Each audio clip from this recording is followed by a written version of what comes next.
Your voice is technically perfect, Anya, but music isn't just sound, it's feeling. And you don't express yourself. The conductor, Madame Dubois, said this with surgical calm, but each word cut deeper than a scream. There, in the rehearsal room that was her only sanctuary, Anya felt the floor disappear beneath her. She looked at the other girls in the choir, saw the shame, the indifference, the relief on their faces. She didn't express herself, but music was her expression. It was the only language her soul spoke fluently.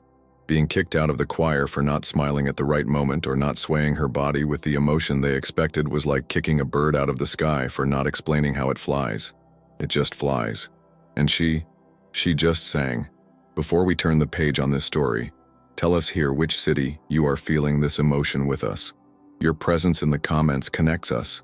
And if you believe that true expression comes from within, not from appearances, subscribe to our channel now. Anya's story will prove to you that the most powerful voice is the one that dares to be authentic. If you could open Anya's head, you wouldn't find thoughts in words like most people. You would find melodies. Since she was a child, the world to her was sound. The hum of the refrigerator was a sustained C. Her father's laughter was a sequence of triplets in C major. Words, on the other hand, were complicated. They had sharp edges, confusing rules, and required eye contact, which was physically painful for her. The diagnosis of autism explained why she felt like a stranger in her own world, a tourist trying to decipher a social map that everyone else seemed to have been born knowing how to read. But music was her home. Singing wasn't a choice or a hobby. It was a necessity. It was how she processed the world. When she was happy, she hummed vibrant allegros. When she was sad, minor harmonies escaped her lips almost without her noticing. Her voice was her intimate diary. In it, there was no social anxiety, no pressure to decode smiles or understand jokes. There was only purity, tone, rhythm, pitch, a perfect mathematics that made perfect sense. Her bedroom was her studio and her refuge. The walls were covered not with band posters but with sheet music she transcribed by ear. She spent hours singing to herself, not to an audience, but to the walls, to the ceiling, to the universe. She explored every corner of her vocal range, from the lowest whisper to the highest crystal-clear soprano. It was there, in the solitude of her room, that she felt most expressive. Her body might be motionless, her face serene and expressionless, but her voice painted cathedrals of sound in the air. She didn't need gestures. Her soul gestured through every vibrato, every crescendo. The pain of Madame Dubois' rejection came from a very deep place. The only person who should have understood her language, the guardian of the temple of music, had looked at her and declared her an emotionless native speaker, a foreigner in her own homeland. Joining the city choir was Anya's dream come true. It was the most prestigious choir in the region, known for its flawless performances. At the audition, she simply closed her eyes and sang. When she finished, the room was in shocked silence, which was broken by Madame Dubois' impressed voice. Extraordinary, perfect pitch. Welcome to the choir, mademoiselle. That day, Anya felt she had found her tribe. At first, it was magical. Being surrounded by so many voices, feeling the harmonies intertwining around her, was an overwhelming and wonderful sensory experience. She was a piece in a perfect musical machine. She loved the discipline, the repetition, the pursuit of technical perfection. She studied her part until it became part of her breathing. Her voice, strong and clear, often served as the tuning fork for the other singers, the pillar that held the group's pitch together. But little by little, cracks began to appear. Madame Dubois didn't just want perfect voices, she wanted a visual spectacle. Smile, girls, smile. The audience needs to feel the joy. Lift your heads up on this part. I want to see the passion in your eyes. Anya, dear, you're too stiff. Loosen up, feel the music in your body. Each instruction was like a pin piercing Anya's bubble of security. She tried. She practiced smiling in the mirror, but the result was artificial. She tried to sway her body, but her movements were awkward, a forced choreography that disconnected her from the music.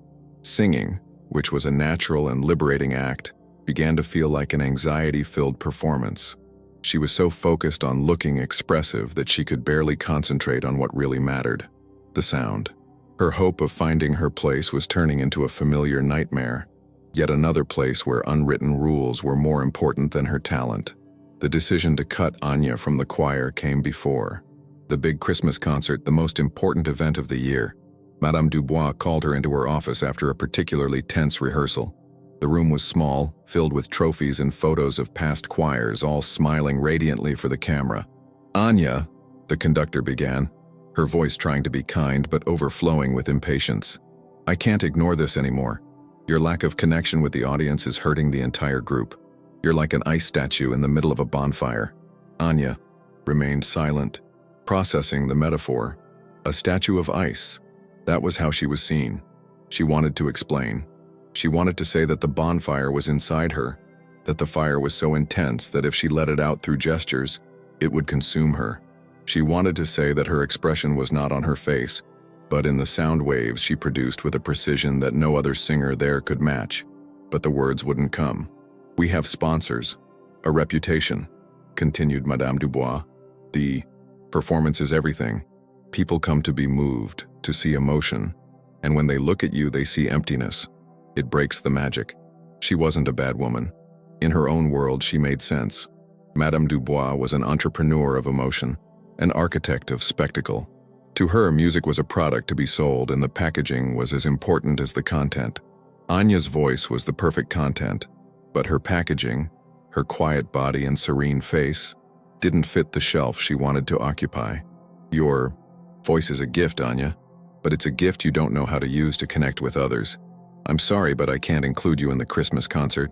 Maybe when you learn to express yourself better, you can try out again." Anya didn't cry. She didn't argue. She just nodded, got up, and left the room. The conflict wasn't a battle of screams, but a clash of universes.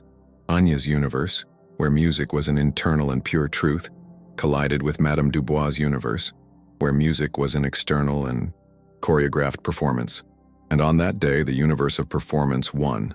Anya went to the only place where she felt safe besides her room, the old school auditorium, which was almost always empty after hours. She didn't go there to cry. She went there to sing. She needed to cleanse the filth of rejection from her system. She needed to reconnect with her own truth. She sat on the edge of the dusty stage, in the dim light, and sang. She sang a heartbreaking aria, the same one they had rehearsed for the Christmas concert, but this time there was no pressure to smile or move. There was only her and the music. Her voice filled the empty auditorium, each note laden with all the pain, frustration, and beauty she couldn't put into words. It was the most expressive performance of her life, and there was no one there to see it, or so she thought. At the back of the auditorium in the shadows stood Mr. Mikhail, the Russian school janitor. A man of few words, he listened to the chaotic sounds of the school every day. He was finishing his work when he heard the voice. He stopped, broom in hand, and listened. He didn't understand vocal technique, didn't know what a soprano or a vibrato was, but he understood loneliness. He understood pain. And in the voice of that quiet girl he always saw in the hallways, he heard a whole story. He heard the sadness of exile and the beauty of a soul. Without thinking, he took out his old cell phone, opened the voice recorder, and as discreetly as he could, recorded it. Not to expose her, but to keep a little of that magic for himself, to have something beautiful to listen to on his lonely nights. It was a small, almost accidental act, driven by a silent empathy, and it was that act that changed absolutely everything. Mikhail listened to that recording dozens of times. The girl's voice moved him in a way he couldn't explain. His daughter, who lived in another city, was very active on social media. One day, while chatting with her, he mentioned the girl with the angelic voice from school. His daughter, curious, asked to hear it. Mikhail, not quite sure how, sent her the audio file. Impressed, she decided to post the audio on her profile, accompanied by a simple caption. "My dad, a school janitor, recorded this today. I don't know who the girl is, but she deserves to be heard. The sound isn't perfect, but the soul is." The first victory was that the post didn't disappear into the vastness of the internet. A friend shared it. Then another. The audio, with its amateur quality and the distant sounds of Mikhail's broom at the beginning, had a raw authenticity. People weren't watching a performance. They were listening to a moment of pure vulnerability. Anya's voice, stripped of any visual artifice, connected with people in a visceral way.